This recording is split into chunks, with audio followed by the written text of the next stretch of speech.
ذکر ابو بکر و عمر عثمان کے ساتھ.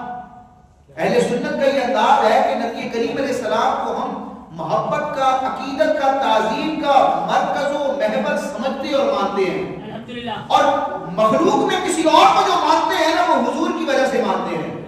کسی سے بھی ہم مستقل اور ذاتی محبت نہیں کرتے، جس سے بھی کرتے ہیں اس لیے کرتے ہیں کہ وہ میرے پیارے مصطفیٰ کا ہے. صحابہ سے محبت ان کی ذاتی حیثیت سے نہیں ہے، اس وجہ سے ہے کہ وہ حضور کی صحبت پانے والے. صحابی کا مطلب کیا ہے؟ مصطفیٰ کی صحبت پانے والے. اہل بیت سے بھی ہمیں محبت ہے لیکن ان کی ذاتی شخصیت اور حیثیت کی وجہ سے نہیں، اس وجہ سے کہ وہ اہل بیت مصطفیٰ ہے، حضور کے گھر والے ہیں، حضور کے خاندان والے ہیں، اس لیے وہ ہماری آنکھوں کے تارے ہیں. تو جو سنی ہوتا ہے، صحیح العقیدہ مسلمان ہوتا ہے، وہ تقسیم نہیں کرتا. اللہ رسول نے جب سب کے فضائل بیان کیے تو سنی سب کا ذکر کرتا ہے. بھئی اللہ رسول نے شانیں عطا کی ہیں، اللہ رسول نے ان کے مناقب بیان کیے ہیں، تو پھر ہماری کیا مجال کہ ہم ایک کا ذکر کریں اور دوسرے کے ذکر سے اپنے آپ کو باز رکھیں. جو سنی ہوتا ہے وہ حقیقت کا اعلان اظہار کرتا ہے. تو ہماری یہ خوبی ہے اہل سنت کی الحمدللہ کہ ہم 4 یار کا ذکر کرتے ہیں. تو ذکر ابو بکر، دیکھیں صدیق اکبر کی مرتبت ہے لیکن میں ذکر کر رہا ہوں حیدر کرار کا. تو یہ محبتیں آپس میں ٹکراتی نہیں ہیں. لیکن کسی کی ذاتی حیثیت کی وجہ سے آپ محبت کریں گے نا، جیسے دنیا میں محبت ہوتی ہے جو عشق مجازی ہوتا ہے، تو ایک انسان کو دوسرے شخص سے محبت ہے نا، اب اسی محبوب سے کوئی اور محبت کرے گا نا تو پہلے محب کے دل میں میل آئے گا کہ یہ تو میری محبت ہے، یہ تو میرا محبوب ہے، میری محبت میں یہ تیسرا رقیب کون آ گیا. تو یہ جو دنیا کی مجازی محبتیں ہوتی ہیں نا وہاں یہ معاملہ ہوتا ہے. لیکن جو عشق حقیقی ہوتا ہے، اللہ رسول کے لیے جو پیار ہوتا ہے نا، اس میں ہمارے محبوب سے جو پیار کرنے والا ہوتا ہے وہ بھی ہمیں پیارا لگتا ہے.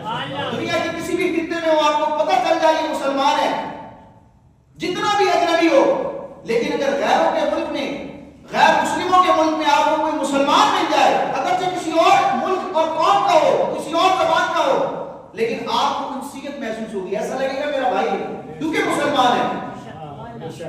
اور مسلمان کا نام لینے والے بعض بدعقیدہ بھی ہوتے ہیں، لیکن آپ کو پتہ چل جائے کہ ان لوگوں میں وہ بندہ جو ہے نا وہ غوث پاک کا ماننے والا ہے، وہ اعلیٰ حضرت کا ماننے والا ہے، وہ سنی ہے. تو آپ کا اس سے تعلق بظاہر کوئی نہ ہو، اس سے پہلے ملاقات بھی نہ ہو، اس کا نام بھی معلوم نہ ہو، لیکن اس سے آپ کو محبت ہوگی کہ یہ میرے محبوب سے محبت کرنے والا ہے، یہ میرے غوث پاک سے محبت کرنے والا ہے، یہ اعلیٰ حضرت سے محبت کرنے والا ہے. تو جو اللہ رسول کے لیے محبت ہوتی ہے نا وہ ٹکراتی نہیں ہے. بھائی صدیق اکبر سے محبت اس لیے کہ حضور کے پیارے، مولا علی سے اس لیے محبت کے حضور کے پیارے.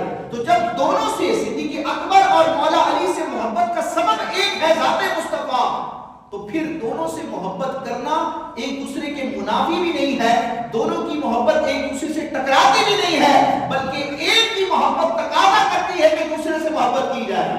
حیدر کرار کی سچی ایمانی محبت ہم سے تقاضا کرتی ہے کہ ابو بکر سے محبت کی جائے، کیونکہ جس وجہ سے حیدر کرار سے پیار ہے وہ وجہ تو صدیق اکبر کے پاس بھی پائی جاتی ہے کہ وہ بھی حضور کے صحابی ہیں، وہ بھی حضور کی آنکھوں کے تارے ہیں. تو ہماری یہ خوبی ہونی چاہیے، ہمارا یہ انداز ہونا چاہیے جو ہمارے بزرگوں نے ہمارے اکابرین نے دیا ہے کہ ہم اپنا دل تک نہیں کرتے. صحابہ اور اہل بیت اطہار کا ذکر کرنے میں سنی سخاوت کا مظاہرہ کرتا ہے. بعض اوقات مال خرچ کرنے میں ہوتا ہے، اتنا ذہن جلدی نہیں بنتا، اتنا جلدی ذہن نہیں بنتا مال خرچ کرنے میں. لیکن جب صحابہ اور اہل بیت کا ذکر ہو، اللہ والوں کا ذکر ہو، تو کنجوسی نہیں کرنی، کھل کا ذکر کرنا ہے. تو یہ اہل سنت کے لیے پیغام ہے کہ ذکر ابو بکر و عمر عثمان کے ساتھ حیدر کرار کی کچھ بات کر رہے ہیں.